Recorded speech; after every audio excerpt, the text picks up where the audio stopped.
നമസ്തേ പ്രിയമുള്ള പ്രേക്ഷകരെ, നാം ഇവിടെ ചർച്ച ചെയ്യുന്ന വിഷയം ഭഗവത്ഗീതയിലെ സാഖ്യയോഗം എന്ന 2-ാം അധ്യായത്തിലെ 13-ാമത്തെ ശ്ലോകമാകുന്നു. ആദ്യം നിങ്ങൾ ശ്ലോകം ശ്രദ്ധിക്കുക. ദേഹിനോസ്മിൻ യഥാ ദേഹേ കൗമാരം യൗവനം ജരാ തഥാ ദേഹാന്തരപ്രാപ്തി ധീരഃ തത്ര ന മുഹ്യതി. ഇനി അടുത്തതായി ഈ ശ്ലോകത്തിൻ്റെ പദച്ഛേദം നാം ചർച്ച ചെയ്യാം.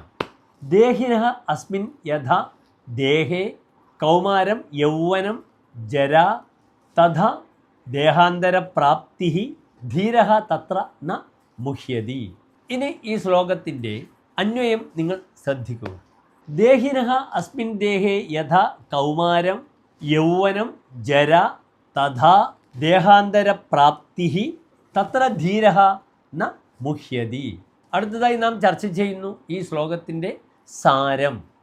നിങ്ങൾ ശ്രദ്ധിക്കുക. ഈ ശ്ലോകത്തിലൂടെ കൃഷ്ണൻ വീണ്ടും വീണ്ടും അർജുനന് ഉപദേശം നൽകുകയാണ്. അർജുനൻ്റെ സന്ദേഹങ്ങൾക്കുള്ള മറുപടികളാണ് ഭഗവാൻ കൃഷ്ണൻ ഈ ശ്ലോകങ്ങളിലൂടെ ഒക്കെ തന്നെ വിശദീകരിക്കുന്നത്. ഇവിടെ കൃഷ്ണൻ ഇപ്രകാരം പറയുന്നു: അല്ലയോ അർജുന, ദേഹാഭിമാനിയായ ജീവനി ഈ ദേഹത്തിൽ എപ്രകാരമാണോ കൗമാരവും യൗവനവും വാർദ്ധക്യവും, അപ്രകാരം തന്നെയാണ് അന്യശരീര പ്രാപ്തിയും. അന്യശരീരപ്രാപ്തി എന്നാൽ ഇവിടെ മരണമെന്നർത്ഥം. മരിച്ചതിന് ശേഷമാണ് ആത്മാവ് ഒരു ശരീരത്തിൽ നിന്നും മറ്റൊരു ശരീരത്തിലേക്ക് പ്രവേശിക്കുന്നത്.